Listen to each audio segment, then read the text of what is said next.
मनु, तुम तो सुहागरात के मामले में अनुभवी हो, अपन तो इस मामले में बिल्कुल अनाड़ी है। कहते हुए संदीप नशे में झूमता हुआ पलंग पर औंधे मुंह गिर पड़ा। मान्या ने दिल में लगने वाले इस तीर को सहते हुए संदीप को सहारा देकर सीधा किया और फिर गुमसुम सी बैठ गई। थोड़ी देर में संदीप गहरी नींद में सो गया था, लेकिन मान्या की आंखों में नींद कोसों दूर थी। वह अभी भी विधाता के खेल को नहीं समझ पा रही थी कि उसने मान्या के साथ इंसाफ किया था या ना इंसाफी की थी। चांद जैसे जैसे आसमान पर चढ़ता जा रहा था, मान्या के दिल का जख्म नासूर सा बनता जा रहा था। पुरानी यादें चलचित्र की तरह आंखों के सामने घूमने लगी। रुपेश, मैं तो अब थक गई हूँ, चलो वापस होटल चलते हैं, मान्या ने हाँफते हुए कहा था। तब रुपेश ने शरारत से उसे गोद में उठा लिया था और कहा था, मान्या, अभी तो हमारी ज़िंदगी की शुरुआत है। इसमें ही तुम इतनी थक गई तो इतनी लंबी ज़िंदगी कैसे काटोगी? मान्या ने फिर बच्चों की तरह मचलते हुए कहा था, रुपेश, तुम भी थक जाओगे, बस बहुत हो गया, कल फिर आएंगे, अभी तो होटल वापस चलो। रुपेश ने मान्या का सिर अपने कंधे पर रख कर सहारा दिया और दोनों गुमसुम से होटल लौटने लगे।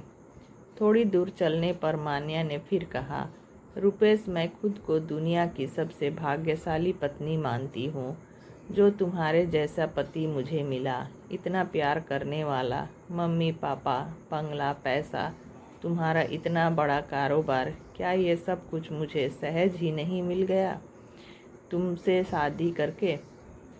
और मैं क्या कम किस्मत वाला हूँ जो तुम्हारे जैसी सुंदर, सुशील, पढ़ी लिखी लड़की मुझे मुफ्त में मिल गई। दोनों के हंसने की सम्मिलित आवाज़ घाटी में दूर तक फैल गई थी। अपने कमरे में आकर रुपेश ने हीटर जला दिया और इंटरकॉम पर खाने का ऑर्डर देकर फ्रेश होने बाथरूम में चला गया। मान्या फिर खिड़की के पास आकर मसूरी की अंधेरी गहरी खाइयों को देख रही थी। यदि खुदा न खास्ता वह इन खाइयों में गिर गई, तब उसे कौन बचाएगा? ये तो इतनी गहरी और घनी है कि वह रुपेश रुपेश चिल्लाएगी तब भी आवाज़ ऊपर तक नहीं आएगी, और तब वह वहाँ रुपेश की याद में घुट घुट कर मर जाएगी।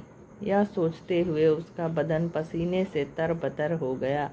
तभी रुपेश ने उसे पीछे से अपनी बाहों में जकड़ लिया था।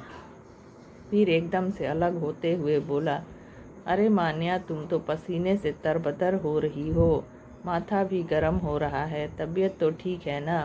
कहते हुए रुपेश डॉक्टर का पता लेने कमरे के बाहर जाने लगा। तब मान्या ने उसे रोकते हुए कहा, रुपेश, तुम जैसा सोच रहे हो वैसा कुछ नहीं है। मैं तो यहाँ की गहरी खाइयों को देखकर डर गई थी। तब रुपेश ने हंसते हुए कहा था, मान्या, अब मैं तुम्हारे साथ हूँ, डर की बात मन से निकाल दो, और फिर मैं रहूँ या ना रहूँ, तुम हमेशा हंसती मुस्कुराती रहो, यही मेरी तमन्ना है। अब माहौल थोड़ा हल्का हो गया था। वेटर खाना लगा गया था। खाना खाकर रुपेश टीवी देखने लगा और मान्या अपने सास ससुर से फ़ोन पर बात करने लगी। हनीमून के 15 दिन कैसे गुजर गए मालूम ही नहीं हुआ।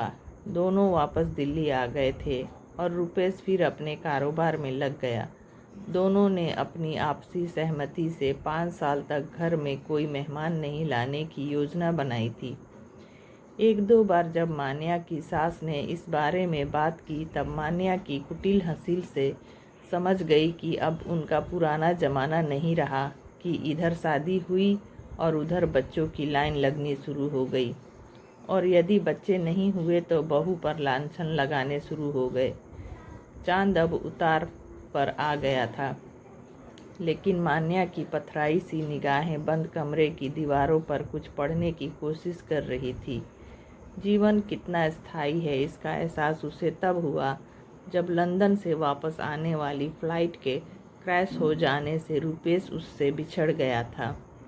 सब कुछ जैसे रुपेश के साथ चला गया। बड़ा घर, सुविधा, आराम की सब चीज़ें मान्या को काटने दौड़ती थी।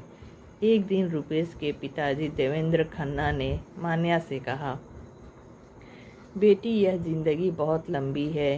तुम्हें मैं आंसू बहाते हुए देखता हूँ तो मेरा कलेजा मुंह को आ जाता है। मैं चाहता हूँ कि तुम्हारी शादी करके हम तुम्हारे जीवन को फिर से खुशियों से भर दें। लेकिन मान्या इस स्थिति को स्वीकारने के लिए दिल से तैयार नहीं थी। वह चाहती थी कि रुपेश की याद के सहारे पूरी जिंदगी काट दे।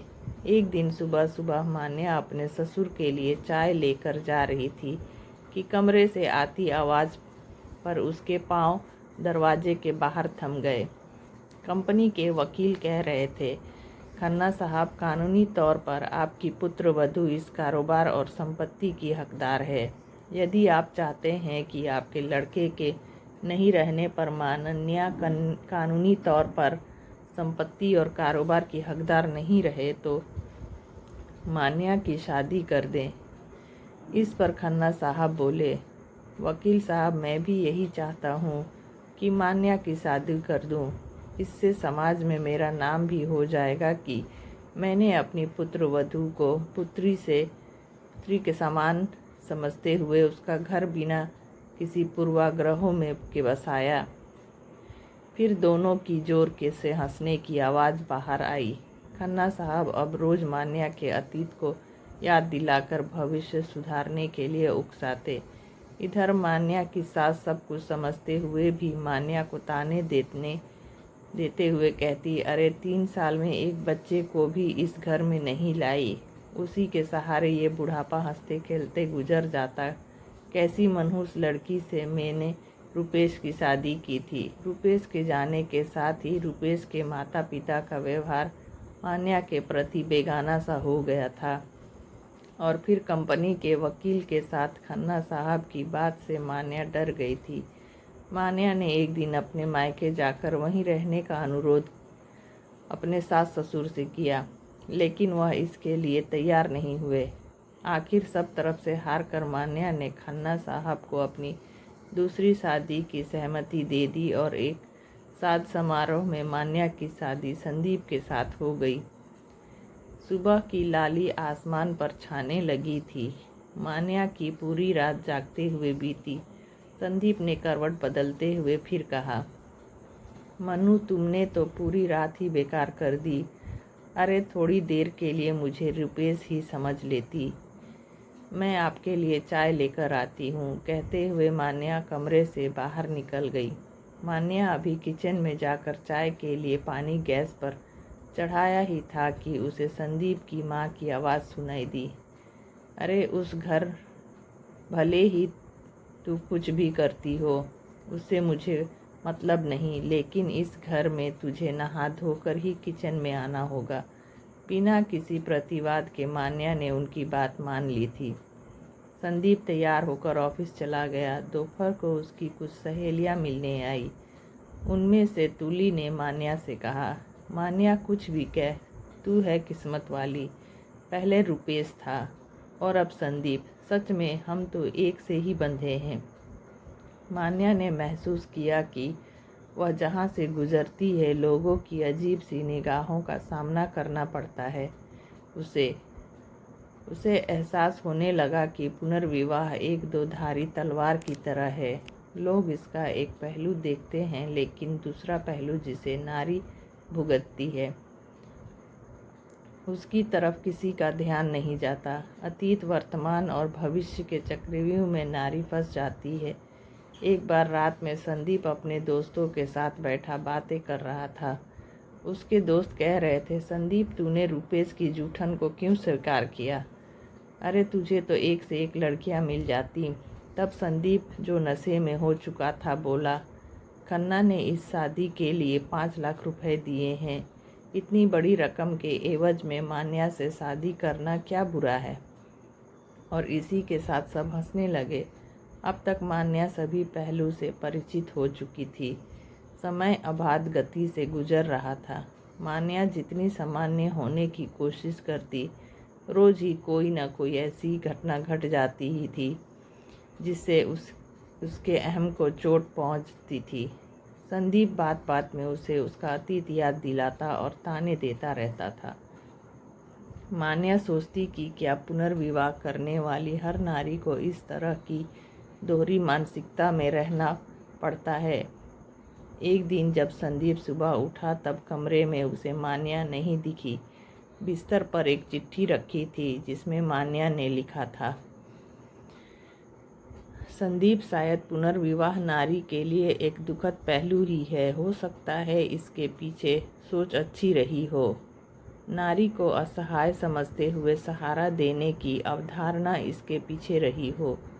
लेकिन जब सहारा एहसान सा दिखने लगे और नारी मन को ओझ मानसिकता के चलते घर बाहर सब जगह दूसरे दर्जे का स्थान मिले, वह भी जिंदगी भर ताने के साथ, इससे अच्छा तो यही है कि रास्ते ही बदल दिए जाए।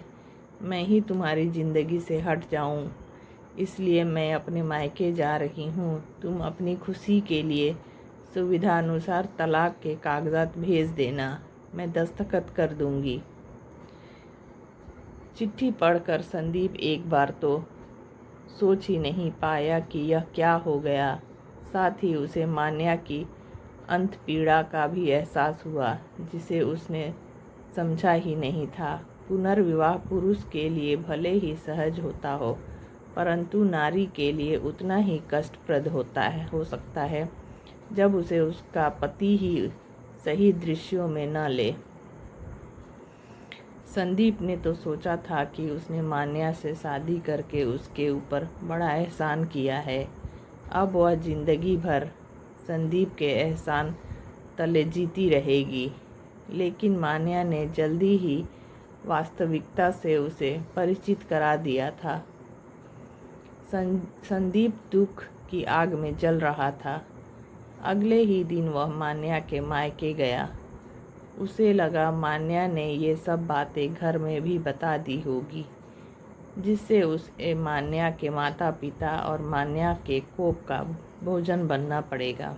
लेकिन ऐसा कुछ नहीं हुआ, क्योंकि हालात ने मान्या को इतना कठोर बना दिया था कि मानो उसे जहर का प्याला पीने की आदत हो गई थी। मान्या ने सहज ही संदीप से पूछा, अब क्या लेने आए हो? संदीप ने शर्म से सिर झुकाते हुए कहा, मैं तुम्हें लेने आया हूँ। तुम्हारी पीड़ा, तुम्हारा दर्द समझने में मुझसे थोड़ी देर लगी, लेकिन अब समझ में आ रहा है कि मैं तुम्हारी ज़िंदगी भर नहीं छोड़ सकता।